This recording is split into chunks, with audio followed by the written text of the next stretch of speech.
hello and a very warm welcome to a special show called Rebooting Brand India with me, Sonali Krishna.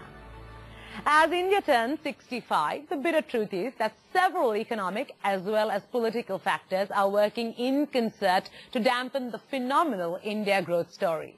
A lackluster economy in the first 2 quarters, failing exports, billowing inflation, crumbling offshore investments, drying up capital flows, growing fiscal and trade deficits, dampened investor sentiment, a sinking rupee, volatile stock market, and the government's inertia to economic reform. Add to that a string of corruption scandals which has turned up foreign investors with direct investment numbers down drastically. So the big question is the India growth story running out of steam? Today, on this special episode, we're focusing on how Brand India can win back some of its mojo on the world stage. As most of us are already aware, a series of missteps by the government has eroded Brand India, a brand that was looked at as an emerging superpower globally not so long ago. However, there is no denying that India still boasts of having the largest labor force, is one of the largest consumption economies, and is still undoubtedly, in the long run, on its path to becoming an economic superpower. So, as India turned 65, we decided to get a bit adventurous and invited 3 top-notch advertising agencies and asked them to use their ingenuity and create campaigns that will help reposition India as a force to reckon with and win back global investor confidence. The campaigns are solely meant to target global investors who have of late been cringing to make investments here. The 3 campaigns will then be scrutinized by an expert panel. Joining us later on the show to discuss and debate the 3 campaigns is Member of Parliament Dr. Shashi Tharoor, internationally acclaimed Indian filmmaker Shekhar Kapoor, CEO and Managing Director of the Delhi-Mumbai Industrial Corridor Development Corporation, and the former Joint Secretary under the Union Ministry of Tourism, Amitabh Kant, the man responsible for the Incredible India campaign. And last but not the least, critically acclaimed Bollywood actor Nandita Das. All right, ladies and gentlemen, it's time to sit back and relax as the first agency to present its campaign is none other than JWT. Let the show begin.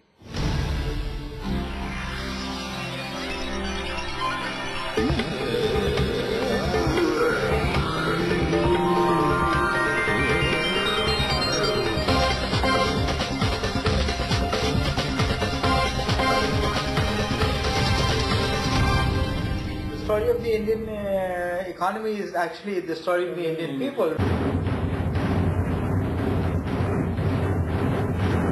Consumers in India are still consuming more than the rest of the world, where there the production has suffered greatly and the industries are suffering because the consumers are not consuming.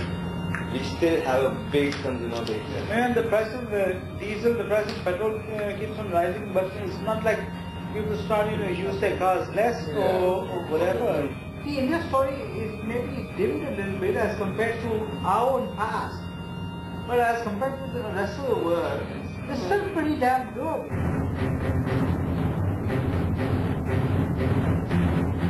Us is, you know what, from 8.5% or 8% will go down to 6.5%. Tough.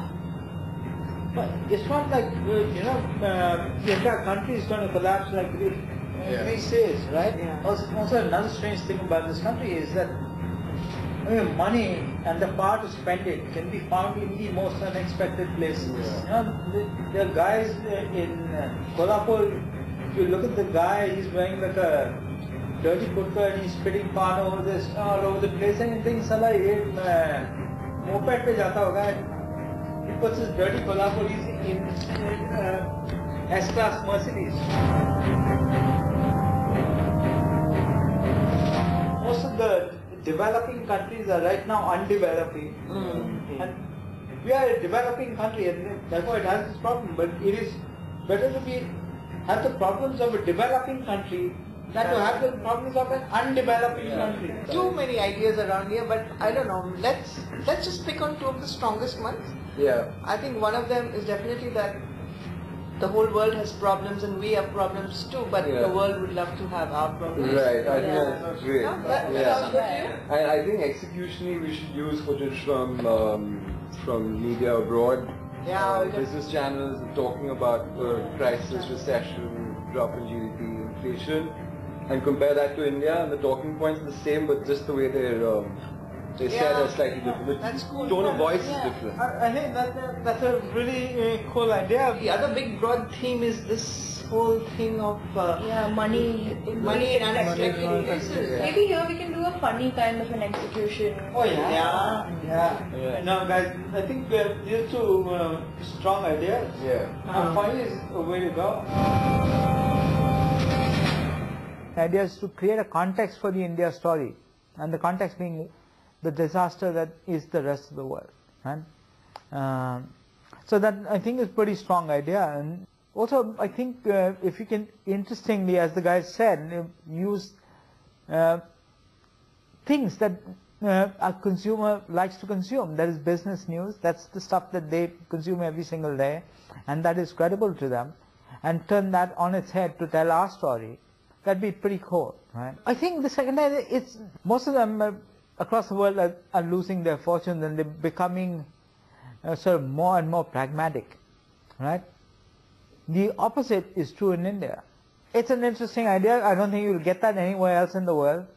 And it'll be so Indian in nature, and tells the story about the Indian economy that needs to get out there.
It's a bombshell for the economy and a bombshell for the administration. This country is in trouble. We've got to slash spending. We've got to go to deficits. We've got to go to debt. We've got to grow the economy. I told you this is the 5th straight week we were down in the Dow. Dismal jobs numbers just out. Global financial markets are in meltdown as investors react to fears of another U.S. recession and a worsening European debt crisis. Never before in its short life has the euro faced a crisis like the one it faces now. Spain has plunged into a second recession amid government measures to rein in the country's debt. Most of the average Greeks have seen their salaries cut by around 30%. There have been job losses left, right and centre.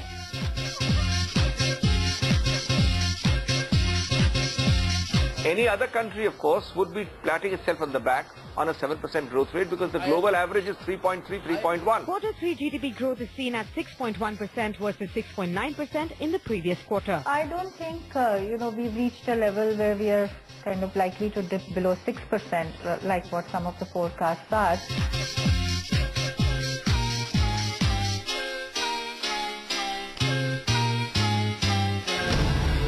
That was JWT, led by Bobby Pawar, and their idea being to juxtapose the Indian economy with the rest of the world, which will then make India's problems trivial in comparison. On that note, it's time for a shop breather, but coming up in just a moment is Ogilvy and Mehta with their showcase. Stay tuned.